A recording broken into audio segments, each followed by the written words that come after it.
네, 오늘은 장르 소설 번역 부분에 대가이시기도 하고 또 한국인이 가장 좋아하는 그런 번역가 중에 한 분이십니다. 오늘 조영학 선생님을 모시고 이런저런 이야기를 좀 나눠보도록 하겠습니다. 선생님 반갑습니다. 네, 반갑습니다. 네, 오늘 사실은 이 번역과 관련된 이제 질문을 많이 드리려고 처음엔 생각을 했어요. 생각을 했다가 제가 선생님을 저도 이제 뭘 좀 배우려고 만나 뵀다가 그때 저한테 느낌이 야, 내가 앞으로 남은 생에 만나 뵙기 어려운 그런 참 진국가 같은 분이시다. 이게 경험 맞습니까? 이게 그렇게 생각을 해서 언젠간 좀 선생님하고 좀 가까이 해야 되겠다. 뭐 또 궁금한 거 여러 가지 여쭤봐야 되겠다. 이런 생각을 많이 했었기 때문에 오늘은 번역 이외에도 또 선생님의 사시는 모습, 또 선생님의 생각, 이런 부분을 좀 같이 나눠볼까 합니다. 최근 근황을 일단 좀 말씀해 주시죠.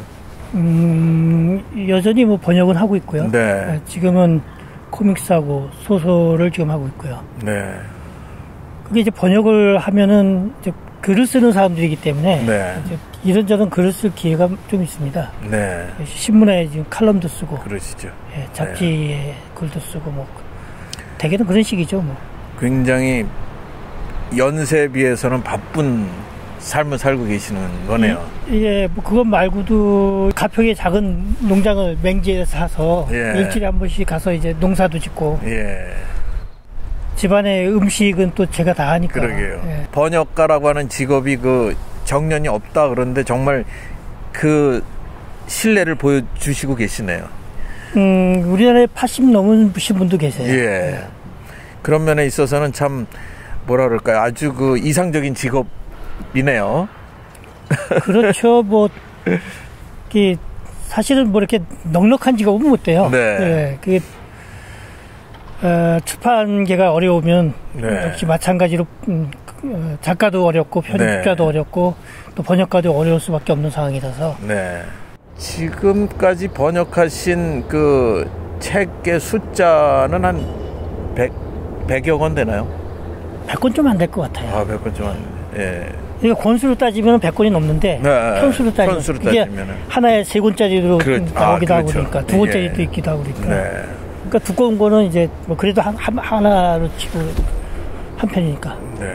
그리고 선생님이 선생님이 굉장히 좋아하셨던 스티븐 킹인가요? 그분의 작품을 번역하게 되시는 때를 굉장히 좀 뭐라 그럴까요? 감격스러워 하셨던 그런 장면도 좀. 스릴러를 좋아하고 그래서 이제 처음부터 스릴러 번역을 희망했고 그걸 해왔으니까 아무래도 그런 스릴러 호러 이런 쪽으로는 스티븐 킹이죠. 네. 그걸 번역하는 순간 난 스릴러 번역계의 킹이 되는 거구나라는 그런 환상 같은 게 있어요. 네. 누구나 다. 네. 스릴러를 사실 스릴러 전문 번역가라고 얘기하는 사람도 사실은 나밖에 없고. 아무래도 그런 애정이 가면 더 좀 심혈을 기울여서 번역하게 되시는 면도 있겠죠? 그야말로 그냥 스릴러라기보다는 그냥 문학가라서. 굉장히 어려워요. 스타일리시하고. 이 번역 외에 실제 저술하신 책 얘기부터 좀 하는 것도 재밌을 것 같아요. 일단 책 중에서는 번역과 관련된 거는 여백을 번역하라. 그 얘기 좀 하실까요? 거기서 가장 강조하셨던 내용은 뭔가요? 번역을 우리가 외국어를 우리말로 옮겨 쓰는 거 보통 번역이라고 생각했는데 제가 자꾸 실수를 했던 것도 그 부분인 것 같아요. 사실은 옮겨 쓰기가 아니라 외국어 텍스트가 갖고 있는 의미를 먼저 파악한 다음에 우리 환경에 가장 적합하게 그걸 다시 쓰는 과정이에요. 그렇죠. 그래서 이제 번역은 외국어 공부가 아니라 우리말 공부가 되고. 그렇죠. 그러니까 궁극적으로는 이제 글솜씨가 중요하게 되는 거죠. 네. 그래서 선생님이 하신 말씀 중에 유명한 얘기가 직역이니 의역이니 하는 것은 의미가 없다. 잘된 번역과 뭐 그렇죠. 못된 번역만 있는 나쁜 번역만 있는 것이다 이런 얘기도 하셨고요. 그러면 그 책에서 강조하신 내용 중에 뭐 영어랑 뭐 한국어의 특징이 다른 얘기를 하시면서 재밌는 사례들을 드셨는데 그게 저한테는 굉장히 인상적이었거든요. 영어는 뭐 형용사하고 명사가 그렇죠. 이렇게 붙어 다니는 형태라 그러면 우리는 부사가 중요하고 명사와 이제 서술어 뭐 이렇게 된다고 했는데 그 얘기도 또 잘 못 들으신 분 있으니까 하나 해주시죠. 우리가 기호에 너무 집착하는 것이 있어요. 그러니까 기호만을 옮기면은 예를 들어가지고 제가 예를 든 것 중에 하나가 붕어는 연못에서 살고 그죠? 고래는 바다에서 사는데 그걸 붕어나 고래를 이제 기호라고 본단 말이에요. 그럼 기호가 살기 위한 환경이 존재해야 돼요. 그렇죠. 그러니까 붕어가 살려면은 이미 그 시스템이 연못이라는 시스템이 있어야 되고 고래가 살려면 이제 바다라는 시스템이 있어야 된다는 거죠. 근데 우리 번역을 보게 되면 고래를 꺼내다가 연못에 넣고 붕어를 꺼내다가 바다에 넣고 그러면 그걸 기호라고 얘기할 때 그건 죽은 언어가 된다는 거죠. 그러니까 가장 기본적으로는 기호가 살아있기 위해서는 문법 체계가 있어야 되고 그죠? 문법 체계 내에서 기호를 살아야 되는데 그냥 기호만 외국어는 그냥 우리말로 옮겨놓고 그 체계는 다시 또 영어 체계로 그냥 옮긴다는 거예요. 그렇게 될 때 번역투가 되고 죽은 언어가 된다는 거죠. 그 가장 문법 체계는 가장 기본적인 여백이 되는 거고요. 사실은 우리 말 습관, 그죠? 그리고 그 처음 얘기한 때와 지금 얘기한 때의 시대적 변화, 이런 여러 가지 상황들이 모두가 다 고려가 돼야 돼요.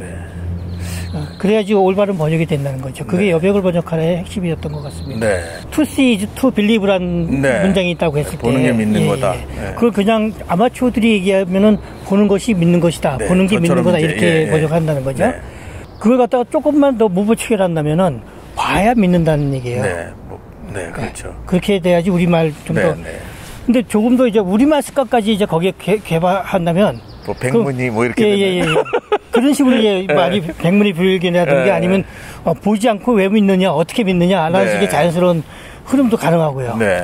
그런 것들이 이제 겹겹이 쌓여가지고 우리말다운 번역이 탄생하게 되겠죠. 그 이제 장르 소설이 특히 그럴지는 제가 잘 모르겠습니다만은 언어라고 하는 그 자체도 뭐 살아있는 생물처럼 계속 변하지 않습니까?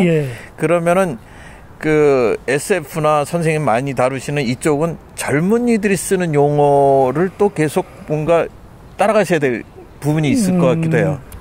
꼭 그런 건 아니고요. 그런가요? 그러니까 우리말하고 영어는 우리는 이제 그 표의 문자고 하나가 이제 초성 중성 이렇게 돼 있고 영어는 이렇게 해서 우리 말처럼 영어는 말장난이 그렇게 자유롭지 못해요.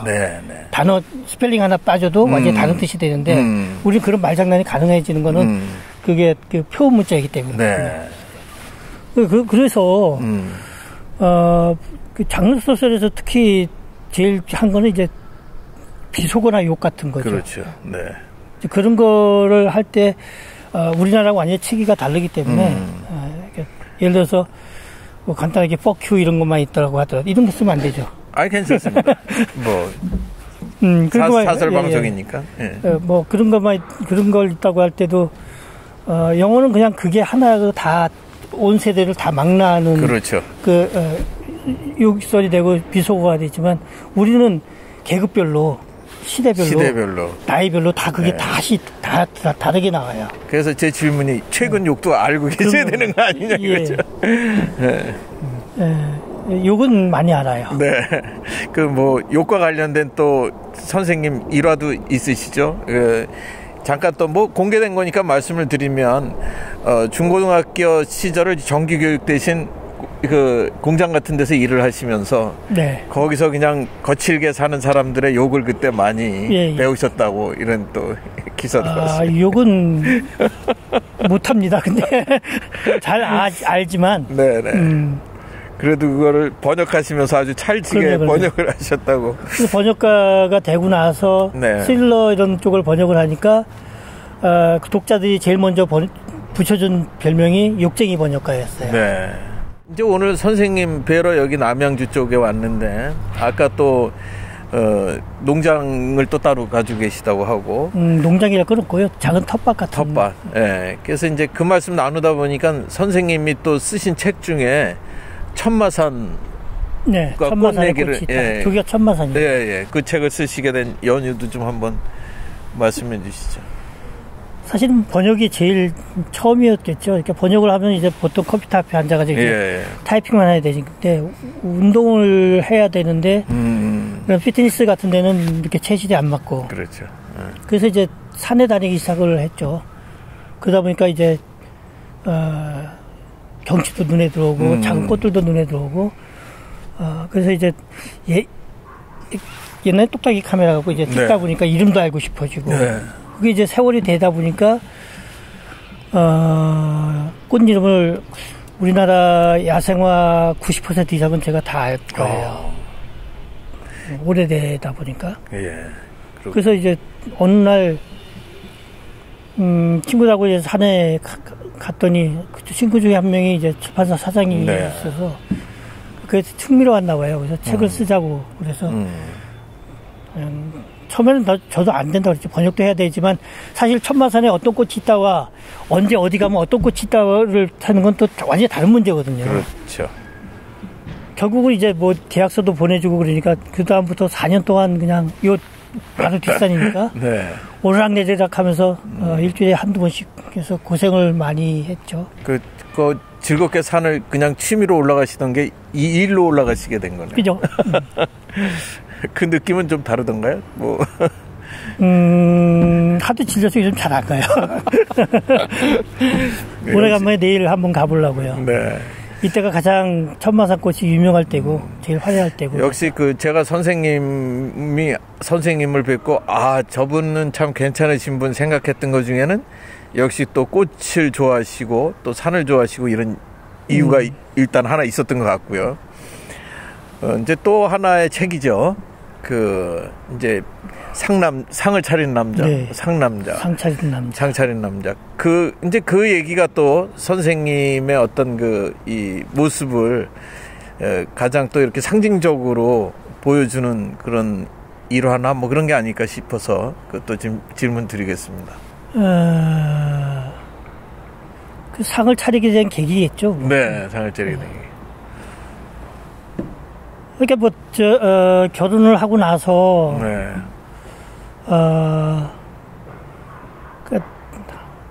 번역을 시작한 게 결혼한 다음에 한 13년 정도 지난 때였던 것 같아요. 그 이전에는 이제 대학원을 다녔고, 직장을 다녔는데 계속 실패하고, 시간 강사를 하고, 이러다가 이제 그 직장에서 이제 회사 출판사가 망하면서 고용 안정 공단에서 이제 돈을 받으면서 이제 찾아간 데가 출판사였죠. 옛날부터 번역을 하고 싶었고 이제 더 이상 갈 데도 없고 그러니까 이제 번역을 하겠습니다.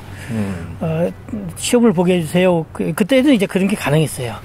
지금이야 이제 뭐 불가능하지만 출판사 찾아가면은 보지도 않을 거고. 그리고 이제 번역을 하면서 이제 조금씩 저도 이제 마음의 안정이라든가 이제 그런 걸 찾았던 것 같아요. 돌이켜보니까는 결혼하고 나서 한 번도 잘해준 적도 없고, 돈을 벌어다가 준 적도 없고, 그리고 이제 와이프는 이제 직장에 다니고, 나는 집에서 일하고, 그러다 보니까 그런 생각이 들더라고요, 문득. 여태까지는 고생만 시켰으니까 내 평생 이제 남은 시간 이 여자를 위해서만 살아보자. 단순히 이제 밥을 한다 이런 건 아니었어요. 하여튼 뭔가 아내를 위해서 내가 뭐 영웅이 될 것도 아니고 나라를 위해서 큰일 할 사람도 아닌데 가장 가까운 사람을 위해서 뭔가 하는 것도 의의가 있겠다 그런 생각을 이제 하기 시작했고 처음에 이제 그런 얘기 해봐야 뭐 우습게밖에 안 되니까 그래서 이제 처음에 한 게 내가 이제부터 밥을 하겠다 공일을 내가 맡아서 하겠다. 그래서 이제 지금까지 계속 일체 뭐 부엌 일과 청소는 이제 그 이후로는 선생님께서 전담하셨다고 뭐 아마 그런 선생님의 그런 그 뭐랄까요, 생각과 뭐 행동이 또 아마 제가 선생님을 또 달리 뵙게 만든 그런 요소 중에 하나가 아닌가 이렇게 생각이 듭니다. 보통 우리가 이제 뭐 피아니스트니 예술가들 얘기를 하면 테크닉을 익히는 기간이 있다고 그러죠. 테크닉을 완전하게 익힌 다음에 그 다음에 이제 뭐 작가의 의도를 분석하기도 하고 자기 감정을 넣기도 하고 뭐 이런 과정이 있다고 그러는데, 제가 생각하기에 그 부분이 저는 궁금했어요. 정말 완벽하게 다른 나라의 언어를 텍스트로 내가 완전히 이해하는 그 좀 테크니컬한 부분이라고 그래야 될까요? 뭐 어떤 스킬이라고 그래야 될까? 하여튼 이 영역이 일단은 완벽해야 되는 거 아니겠습니까? 사실은 완벽할 수가 없어요. 완벽할 수는 없다고 하더라도 이 기간이나 이런 실력이 필요한 거죠. 기본적으로. 예, 뭐 가장 가까우면 좋겠죠. 그러니까 언어를 우리말처럼 이제 자유롭게 하고 그러면 좋겠지만은 실제로 그런 사람들은 거의 없죠. 역시 언어적 차이라든가 환경의 차이도 있고. 설령 완벽하게 그걸 안다고 하더라도 지금 상황에서는 그걸 그대로 할 수 있는 여건이 못 돼요. 그렇죠. 예를 들어서 뭐 마감도 있지만. 그렇죠. 꼼꼼히 뭐 2번, 3번 보고 이렇게 하다 보면은 번역가들은 굶어 죽기 십상이거든요. 그래서 이제 예전에 우리가 책을 읽다 보면 뭐 난해한 책 같은 걸 보면서 이건 뭐 번역이 잘못된 것 같다 할 때 그 원인이 이제 저는 이분이 그야말로 출발어를 충분히 공부하신 분인가, 아니면 그 이후에 모국어에서 문제가 있는 것인가, 이제 그런 걸 혼자 좀 생각한 적이 있어서. 둘 다 문제는 있는데 저는 우리말이 더 크다고 생각해요. 그거보다 더 큰 거는 번역을 바라보는 태도가 더 중요하다는 거예요. 그러니까 예를 들어서 우리말화 시키지 않는 것, 그러니까 그 기호만을 가져다 쓰는 것이 번역이 정체라고 믿는 사람들이 있어요. 그게 이제 그 텍스트의 파워가 세수록 그런 경향이 세지거든요. 그렇죠. 예를 들어서 뭐 고전을 번역할 때는 우리말로 자연스럽게 옮기기보다 그냥 있는 그대로 옮기는 걸 더 해야 된다고 믿는 사람들이 있다는 거죠. 그러니까 이제 갈수록 책은 난해해지고, 또 그 책을 읽는 독자도 그렇게 된 거를 나름대로 수준 있는 걸로 보기도 하고. 그러니까 뭐 저도 그런 경우가 있는데, 어떤 책을 누가 소개해 주면서 너무 잘 읽히는 게 번역이 의심스럽다 이렇게 쓰더라고요. 사실 잘 읽히가 번역하는 게 더 어려운 일이거든요. 그 외국어도 잘해야 되지만 그걸 우리말로 완벽하게 소화시킬 수 있는 능력도 있어야 되는데, 실제로 되게 읽히지 않는, 그러니까 번역투가 많은 것은 외국어는 외국어다워야 한다라는 신념이 너무 강해서 그래요. 그러니까 예를 들어서 TV 보면 옛날에 그 더빙할 때 우리나라 사람들하고 외국 사람들이 그 더빙할 때는 다르거든요. 그렇죠. 뭐 그러니까 예를 들어서 뭐 억양도 다르고. 그러니까 번역에도 그런 식으로 코맹맹이 소리를 넣듯이 번역에도 그걸 넣어야 된다라고 믿는 사람들이 있다는 거죠. 그렇죠. 그렇기 때문에 읽기가 난해지는 거고, 어쩌면 독자들은 그게 번역서의 핵심이라고 특징이다 이렇게 생각하는 사람들도 있고요. 이제 뭐 번역하시는 분들이 뭐 우리말이 중요하다라는 말, 도차어가 중요하다는 말은 다 하시는데, 선생님은 이제 그 방면에 글도 쓰시고 그 얘기가 중요할 것 같습니다. 어느 회사에서 저한테 외국 소설 번역을 의뢰한 적이 있어요. 저는 그러지 마시고 외국 사람한테 맡겨라. 감수는 내가 받을 수 있지만, 그러니까 내가 번역을 하면은 오역은 줄어들지 모르지만 책 읽는 맛은 확실히 떨어진다. 소설은 책 읽는 맛이 더 중요하다. 그 한강의 채식주의자를 데보라 스미스라는 여성이 번역하면서 맨부커상을 탔죠, 그죠? 한 번은 후보에 올라가고 신울은 후보에 올라가고 그랬는데, 그것 때문에 이제 오역 논쟁이 굉장히 크게 일었어요. 오역이 너무 많다. 사실 그럴 수밖에 없는 게, 데보라 스미스가 불과 한국어로 배운 지 3년 만에 그걸 시작을 했단 말이에요. 그러니까 오역이 없다면 그게 더 신기한 거예요. 그 기간 내에 한국어를 그렇게 완벽하게 습득할 수 없어요. 근데 거기서 이제 우리가 번역에 대해서 알아야 될 그 근본적인 질문이 하나 나오는 게 뭐냐면은, 데보라 스미스가 맨부커상을 탄 거는, 인터내셔널 맨부커상을 탄 거는 번역을 완벽하게 했기 때문에 그런 게 아니라 영어로 완벽하게 했기 때문에 그래요. 그 영어로 된 소설을 심사위원들이 있고 독자들이 있고 감동을 했기 때문에 거기에 상을 주는 거지. 그게 얼마나 그 사람들은 아예 이 원소랑 대조도 안 해봤다는 거죠. 그렇죠. 네. 그냥 이것만으로. 네. 전 그래서 굳이 번역서가 원소에 종속되어야 되느냐에 대한 의문이 좀 있어요. 그렇군요. 예. 조금은 서툴더라도 번역이 조금 서툴더라도 전체적인 흐름이나 의미를 깨지 않으면은 더 아름다운 게 더 나아요. 네, 그렇군요. 우리말을 더 자유롭게 써가지고 조금은 차이가 있고 약간의 오역이 있다고 하더라도 더 자연스럽게 읽는 맛이 있는 게 더 좋다는 거죠. 번역을 시작하신 이후로는 매일 뭐 그냥 일상이 늘 번역하시는 삶을 사셨잖아요. 그러면은 사실은 어떻게 보면 책을 늘 읽고 계신 상황이라고 볼 수 있고, 그럼에도 불구하고 또 다른 독서는 어떻게 하고 계시고 얼마나 필요한가 뭐 이런 거 궁금해지는데. 사실은 필요하죠. 그 보통은 어떤 독서냐면은 예를 들어서 메디컬 스릴러 같은 거 하면은 네. 의학 용어들을 알아야 돼요. 네. 법정 스릴러면 이제 한번 제가 옛날에 링컨 차를 타는 변호사라는 소설책을 번역을 했는데 클레임이 들어왔어요. 법정 용어가 다 틀리다는 거예요. 그래서 이제 그 미국의 그 법선 같은 거를 이제 좀 구해다가 막 읽고 나서 다시 번역을 해서 겨우 통과된 예가 있는데 보통 스릴러가 하게 되면은 마니아들이 굉장히 많아요. 그래서 뭐 밀리터리 스릴러 같은 거면 무기에 대한 걸 자세히 그렇죠. 알아야 되고, 네.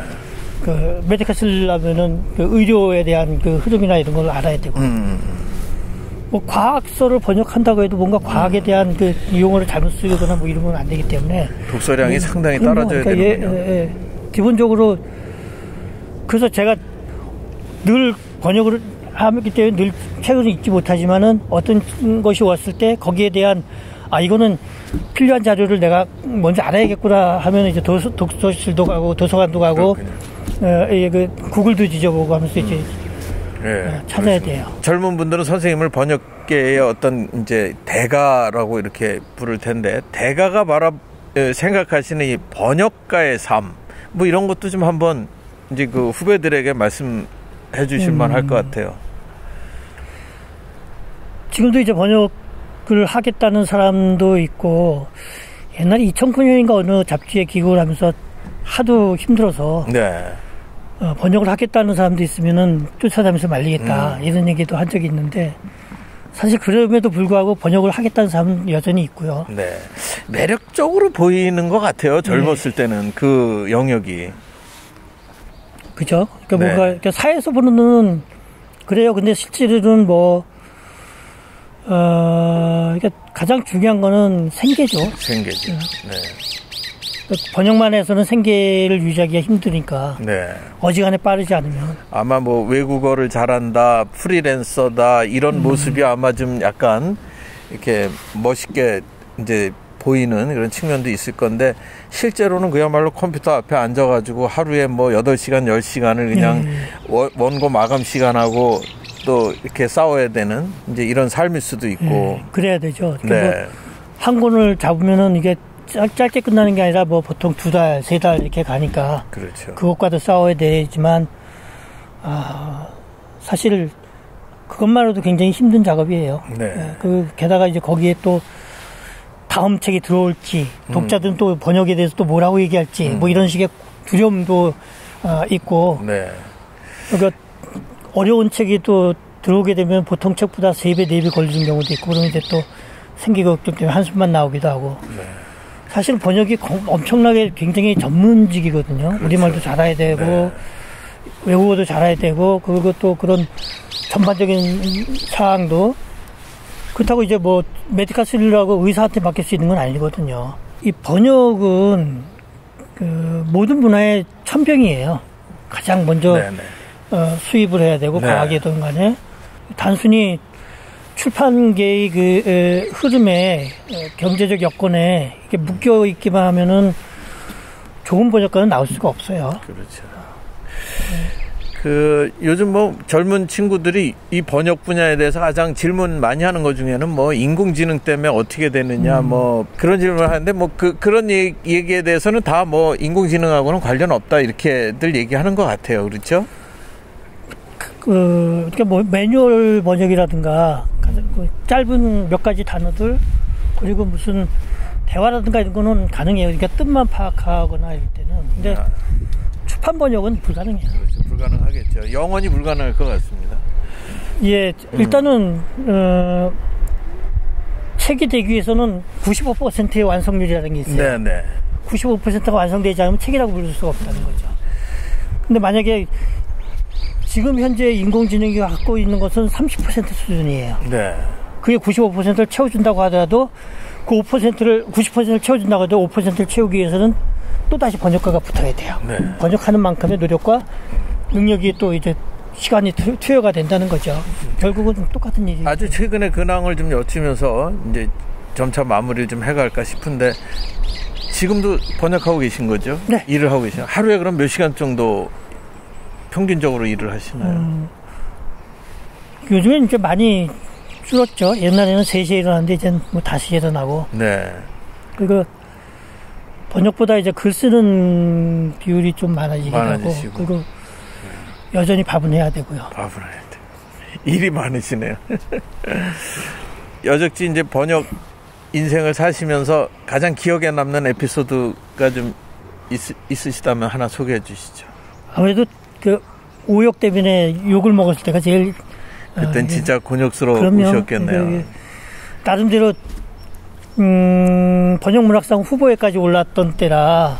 근데 어떤 그 출판사 블로그에 갔더니 카페에 갔더니 이렇게 그 원서 대전해가면서 많이 이제 그 지적을 해놨더라고요. 그러니까 뭐 반 이상은 저도 할 말이 있지만 그렇게 해봐야 또 이제 또 그때 이제 번역한 지 이제 얼마 되지 않았던 때 한 2, 3년 됐던 때라 그러다가 제일 많이 거래하는 데였기 때문에 이제 나는 이제 번역가로서 인생이 끝나는구나 뭐 이런 생각도 들고 그래서 거의 마음고생을 2년 가까이 했던 것 같아요. 참 힘들었던 시기일 것 같으네요.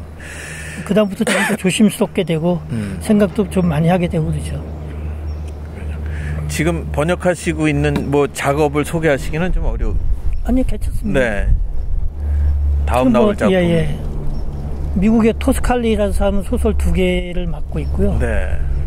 그리고 농구 만화를 하나 하고 있어요. 농구 만화요? 예. 코믹스는 이제 처음인데.